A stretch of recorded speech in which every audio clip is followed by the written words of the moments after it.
बच्चों good afternoon. देखिए हम जो एक्सरसाइज कर रहे हैं वो है अभी अलजेब्रिक एक्सप्रेशन एंड आइडेंटिटीज़।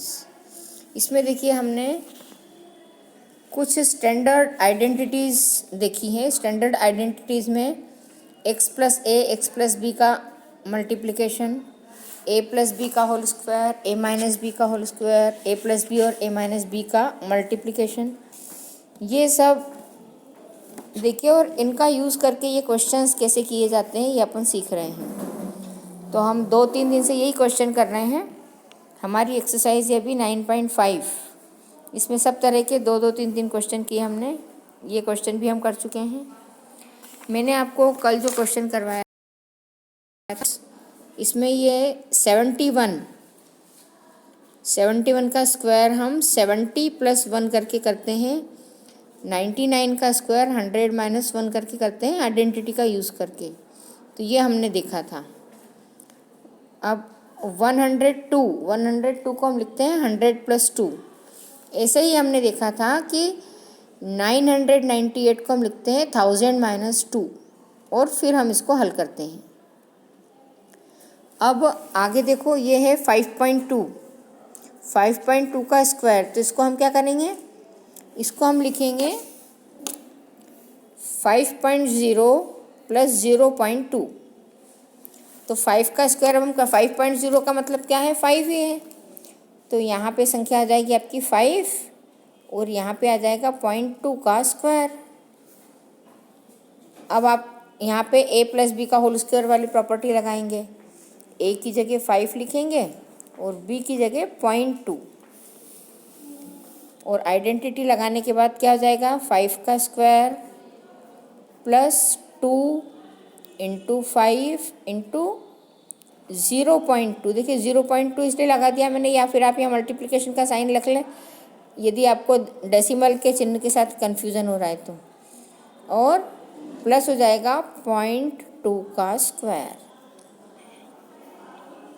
अब देखिए 0.2 का स्क्वायर क्या होगा, 0.2 का स्क्वायर मतलब 0.2 का पॉइंट, तो 2 का 2 में करते हैं तो 4 आता है। लेकिन हम पीछे से 2 अंकों के बाद दशमलव लगाएंगे। क्यों? क्योंकि 1 अंक दशमलव के बाद का ये और 1 अंक दशमलव के बाद का ये, तो ये हो जाएगा 0.04।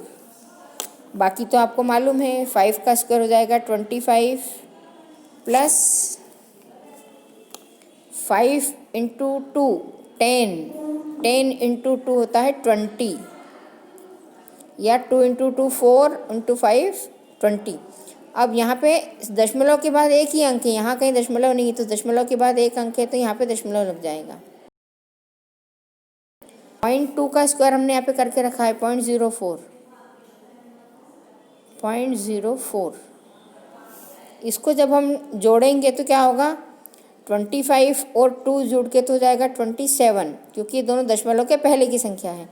दशमलव के बाद की संख्या दशमलव के बाद आती है, तो इस दशमलव के बाद जब हम लिखेंगे तो आ जाएगा 0.04। यदि आपको ऐसे समझ में नहीं आता है तो आप इन संख्याओं को ऐसे लिखेंगे 25.0 फिर 2.0, दशमलव के नीचे दशमलव आना ज़रूरी है, 0.04 ऐसे लिखेंगे और फिर जोड़ेंगे। तब क्या हो जाएगा, यहाँ पे कुछ भी नहीं है मतलब 0 है, यहाँ पे कुछ नहीं है मतलब 0 है। तो यहाँ सारी संख्या जुड़ेगी तो आएगा 4, यहाँ की सारी संख्या जुड़ेगी तो आएगा 0, फिर दशमलव, यहाँ की संख्या जुड़ेगी तो आएगा 7 और यहाँ की संख्या ऐसी की ऐसी। इस तरह से आपको इसको हल करके लिखना है, ठीक है। अब देखिए अगला आपको दिया है 297 × 303। तो इसको हम क्या करेंगे, इस संख्या को हम लिख सकते हैं 300 - 3 और इसको लिख सकते हैं 300 + 3।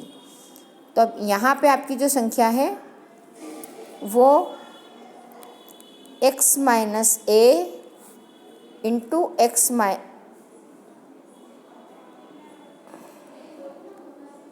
x + a हो गई, या तो फिर a - b और a + b कर दे, a - b और a + b। हाँ ठीक है, ये ठीक रहेगा।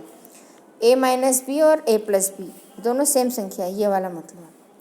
तो अब क्या हो जाएगा, a - b और a + b का फॉर्मूला लगाएंगे तो आ जाएगा a² - b²।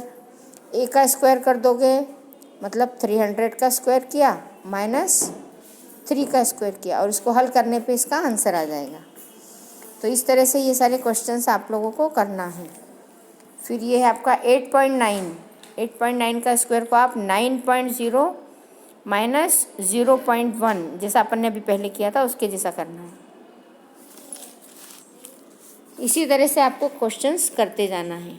अब देखिए ये है आपका क्वेश्चन नंबर 7।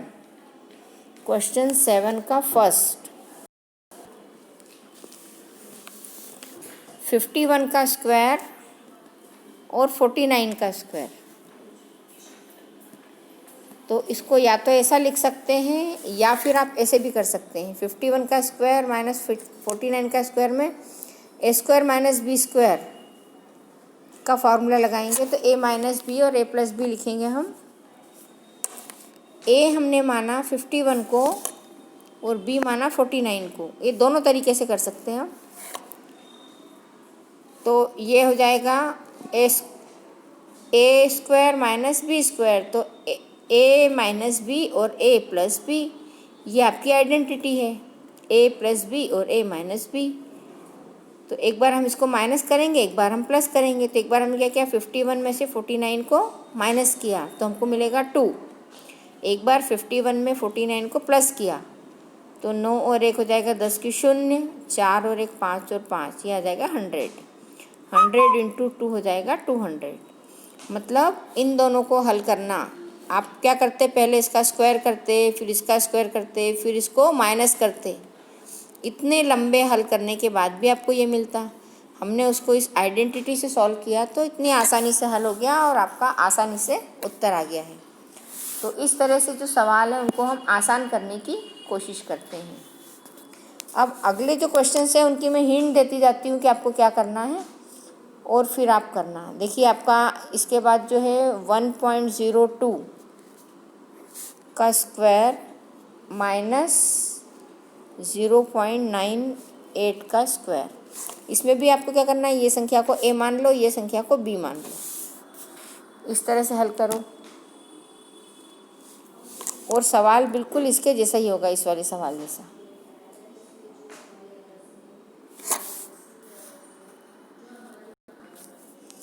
अब इसी का थर्ड वाला देखते हैं अपन। थर्ड वाला जो है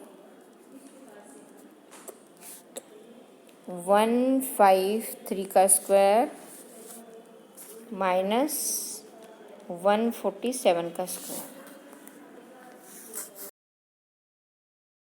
अब देखिए यही आइडेंटिटी हम लगाएंगे इसमें। ए की जगह लिखेंगे 153 और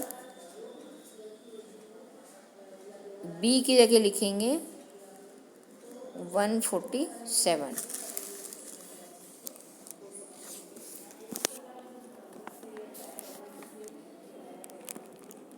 वन 153 का स्क्वायर माइनस 147 का स्क्वायर बराबर 153 माइनस 147 और एक बार क्या आ जाएगा 153 प्लस 147। इसमें से इसको माइनस करेंगे तो कितना आएगा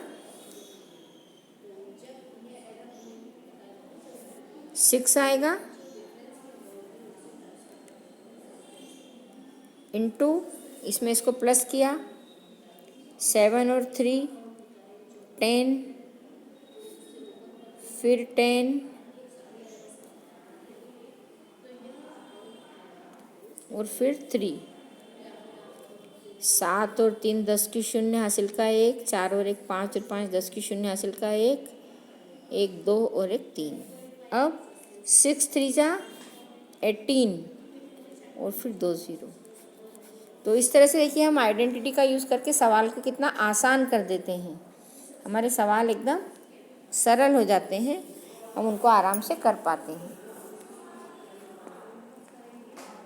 अब देखिए आपका जो क्वेश्चन नंबर 8 है, इसमें आपको x प्लस ए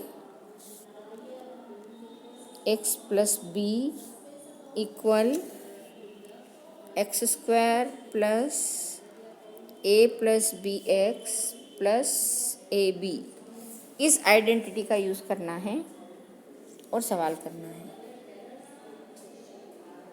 संख्या आपको दी है 103 इंटू 104। इसमें x वाली संख्या जो है वो कॉमन एक ही रहेगी, तो हम इस 103 को लिख सकते हैं 100 प्लस 3 और 104 को लिख सकते हैं 100 प्लस 4। अब इस आइडेंटिटी का यदि हम यूज़ करते हैं तो देखिए सवाल हमारा एकदम से कितना आसान हो जाएगा। नहीं तो ऐसे हम जब गुणा करते हैं तो गुणा करने में हमको बहुत देर लग जाती है। तो अब इसका गुणा करते हैं हम इस आइडेंटिटी से। तो इसमें हमको क्या करना है, x की जगह रखना है 100, a की जगह रखना है 3 और b की जगह रखना है 4। x स्क्वायर मतलब 100 का square plus a plus 3b है 4 और x की जगह क्या लिखना है फिर से 100 plus a into B 3 into 4।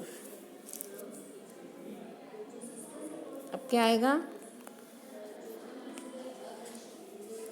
अब देखिए स्क्वायर जब भी हम करते हैं 10 का स्क्वायर 100 होता है, तो उसमें हम क्या करते हैं कि 10 में एक ज़ीरो होती है तो हम स्क्वायर करते हैं तो 2 ज़ीरो लगा देते हैं।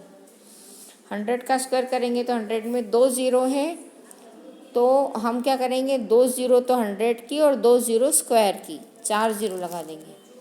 अब ये संख्या आपकी हो जाएगी 10,000 प्लस 3 प्लस 4 हो जाएगा 7 इंटू 100 प्लस 3 इंटू 4 हो जाएगा 12। अब इनको हमको जोड़ना है। यहाँ तो संख्या है 10,000 प्लस 7 इंटू 100 हो जाएगा 700 प्लस 12। अब इन संख्याओं को वैसे तो हम यहीं पे इकाई का अंक से इकाई का अंक लेके जोड़ सकते हैं। मैं दोनों तरीके से आपको बताती हूँ कि कैसे जोड़ना है। देखिए यहाँ पे इकाई का अंक 0, यहाँ पे ये यूनिट प्लेस जिसको बोलते हैं, यूनिट प्लेस यहाँ 0, यहाँ 0 और यहाँ 2, तो यहाँ आ जाएगा 2। इसको कहते हैं टेंस प्लेस। टेंस प्लेस यहाँ 0, यहाँ 0, यहाँ 1। टेंस प्लेस से टेंस प्लेस की संख्या जुड़ती है, यूनिट प्लेस से यूनिट प्लेस की संख्या जुड़ती है, 100 प्लेस से 100 प्लेस की संख्या जुड़ती है। तो अपन ने दो संख्या जोड़ ली। अब यहाँ पे 100 प्लेस पे 7 है, यहाँ पे कुछ भी नहीं है, यहाँ 7 है और यहाँ पे 0 है, तो यहाँ पे आ जाएगा 7। 1 2 और 3 संख्या आप खत्म हो गई। यहाँ आगे कुछ नहीं, यहाँ भी आगे कुछ नहीं है, तो ये संख्या हो गई खत्म। अब आपको ये देखना है कि यहाँ पे 1 2 3 संख्या यहाँ भी खत्म हो गई। अब जो संख्या बची है उसको ऐसा का ऐसा ही लिख देना है। तो ये इसका हल होता है। यदि आप ऐसा नहीं कर पाते हैं तो आपको क्या करना है, आपको यहाँ पे संख्या इस तरह से लिखना पड़ेगी। इसके रफ वर्क में लिखो आप 10,000। 10,000 मतलब 1 के बाद में 4 ज़ीरो। उसके बाद आपको यहाँ पे 700 है, 700 मतलब 7 के बाद 2 ज़ीरो। तो आप क्या करोगे, यहाँ पे लिखोगे 7 और 2 ज़ीरो। फिर यहाँ पे 1 और 2, यहाँ पे लिखोगे 1 और यहाँ 2। आपको यूनिट प्लेस की जगह यूनिट प्लेस की संख्या, टेंस प्लेस के नीचे टेंस प्लेस की संख्या इस तरह से लिखनी है। अब इसको जोड़ेंगे तो ये पूरी संख्या हो जाएगी 2। ये पूरी लाइन को जोड़ेंगे तो आएगा 1। ये पूरी लाइन को जोड़ेंगे तो आएगा 7 और यहाँ पे कुछ नहीं है मतलब 0, यहाँ पे कुछ नहीं है मतलब ये 1। तो इस तरह से जोड़ने पे ये संख्या हमको मिलती है। यही इसका आंसर है। अब देखिए आपको इन्हीं सवालों को और आगे हल करना है। अगला क्वेश्चन हम देखते हैं।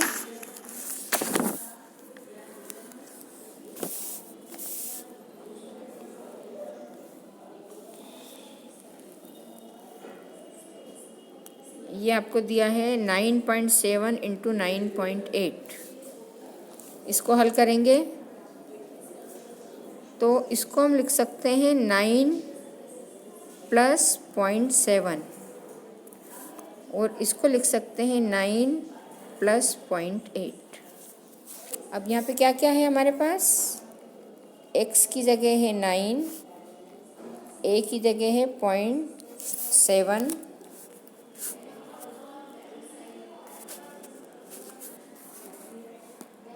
बी की जगह है 0.8।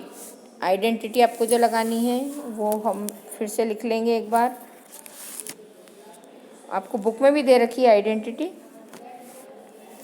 ये होती है 9 इंटू 9 मतलब 9 square plus a plus b 0.7 plus 0.8 into 9, x की जगह 9 प्लस 0.7 इंटू 0.8।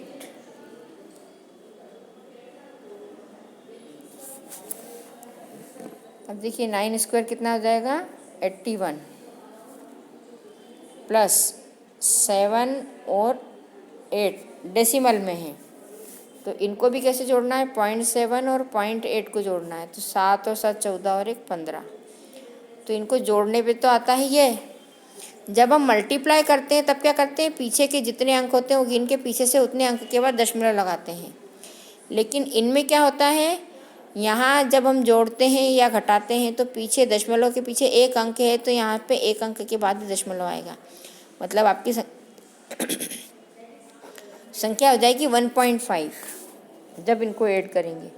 तो 1.5 इंटू 9 प्लस अब 7 और 8 का मल्टीप्लाई। देखो मैं इतना छोटे संख्या का भी इसलिए आपको करके बता रही हूँ कि आपको समझ में आए। 7 और 8 का मल्टीप्लाई करेंगे तो आएगा 56।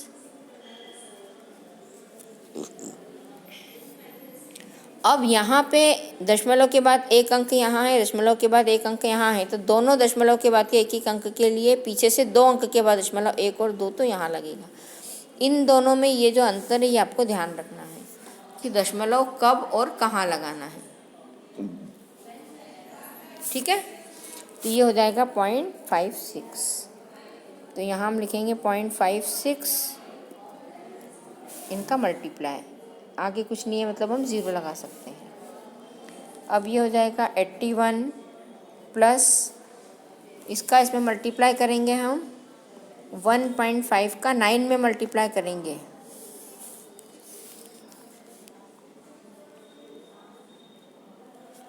फिफ्टीन का टेबल बोल सकते हैं हम 9 तक। ठीक है, आपको टेबल आते हैं, 15 का टेबल बोलो 9 तक। आप लोग जनरली क्या करते हो, 9 का मल्टीप्लाई करते हो इसमें और इसमें, लेकिन आप इस तरह से यदि याद रखोगे तो 15 का टेबल 9 के लिए बोला तो 15 9 जा होता है 135। तो 135। अब देखिए यहाँ पे दशमलव के बाद एक अंक है, तो हम एक अंक के बाद यहाँ पे दशमलव लगा देंगे। या फिर ऐसे नहीं समझ में आता है तो क्या करोगे, 9 से करोगे तो 9 5 जा 45 का 5 कैरी किया 4, फिर 9 1 जा 9, 9 और 4 हो जाएगा 13, और यहाँ एक अंक के बाद दशमलव लग जाएगा जो कि 5 के बाद है। तो और यहाँ पे संख्या आपकी है 0.56। अब आपको इन संख्याओं को जोड़ना है। अब जैसा कि मैंने आपको बताया था, हम दोनों तरीके से देखेंगे। यहाँ पे यूनिट प्लेस की संख्या देखेंगे, दशमलव के बाद यहाँ कुछ नहीं है, मतलब यहाँ दशमलव के बाद ये संख्या है। आप लोग जो दशमलव के जोड़ बाकी गुणा भाग करते हो उसमें बहुत गलतियाँ हो जाती है, ध्यान नहीं रखते हो। तो पहले मैं आपको इसको तरीके से लिखना सिखा देती हूँ। आपके पास संख्या है 81, जिसको कि हम लिखेंगे पूरी संख्या है 81, तो 81.00 होएगा। फिर अगली संख्या दी है 13.5, तो दशमलव के नीचे दशमलव आना ज़रूरी है। 13.5। अगली संख्या है आपकी 0.56। अब इसको हम जोड़ेंगे तो देखिए यहाँ पे 5 के बाद कुछ नहीं है, मतलब हम 0 लगा देते हैं।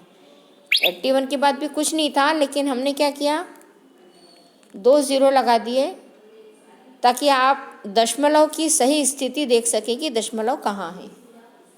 अब दशमलव हमारा यहाँ है, यहाँ पे हम क्या करेंगे, ये 6 है, ऊपर 0 है, यहाँ भी 0 है, तो यहाँ पे हम इसको लगा देंगे 6।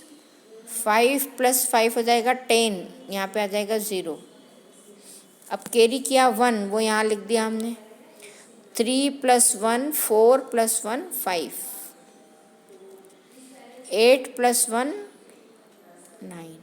यदि इस तरह से लिखते हैं तो कभी भी गलती नहीं होती है। तो आप एक तो इस तरह से इस चीज़ को समझ के लिखें और रफ में इस तरह से कर लें। अब इसी को बिना रफ में लिखे यदि करना हो तो भी मैं बता देती हूँ। 81 के आगे पीछे कहीं भी डेसिमल नहीं है, मतलब ये पूरी संख्या है। 13.5 में ये पूरी संख्या है और ये आधी है और ये पूरी आधी है। अब देखिए यहाँ पे कुछ नहीं है तो आप समझने के लिए क्या कर सकते हैं, यहाँ पे एक ज़ीरो लगा लो। अब आपको दशमलव के बाद के अंक जोड़ना है, तो दशमलव के बाद के अंकों में यहाँ 6 है और यहाँ 0, तो 6 और 0 को जोड़ा तो 6 आएगा। फिर दशमलव के बाद यहाँ पे 5 है और यहाँ 5 है, 5 और 5 को जोड़ेंगे तो 10 आएगा। तो हमने 0 लगा दिया, कैरी किया 1। इस 1 को हम कहाँ जोड़ेंगे, इस 3 में, तो आएगा 4। और यहाँ पे ये पूरी संख्या है तो यहाँ जोड़ेंगे तो आएगा 5, तो यह जाएगा 5। अब यहाँ 1 है और यहाँ 8 है, तो ये जुड़ के हो जाएगा 9। तो इस तरह से भी हम इसको कर सकते हैं। तो इस तरह से जब हम करते हैं तो हमारे सवाल में कोई गलती नहीं होती है। तो अब आप इस एक्सरसाइज के सारे सवाल करो, सारे सवाल करने की कोशिश करो, और यदि कोई डिफ़िकल्टी आती है तो मुझसे पूछो। मैं इन सारे सवाल के आपको फ़ोटो भी भेज देती हूँ। तो आप सारे सवाल करो। कल हम नया चैप्टर शुरू करेंगे।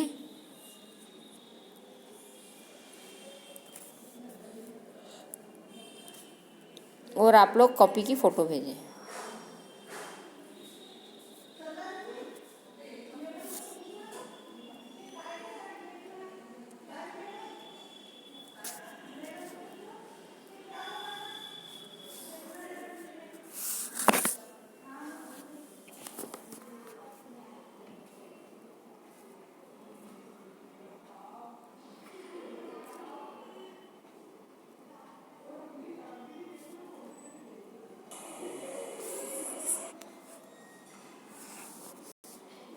बच्चों गुड आफ्टरनून।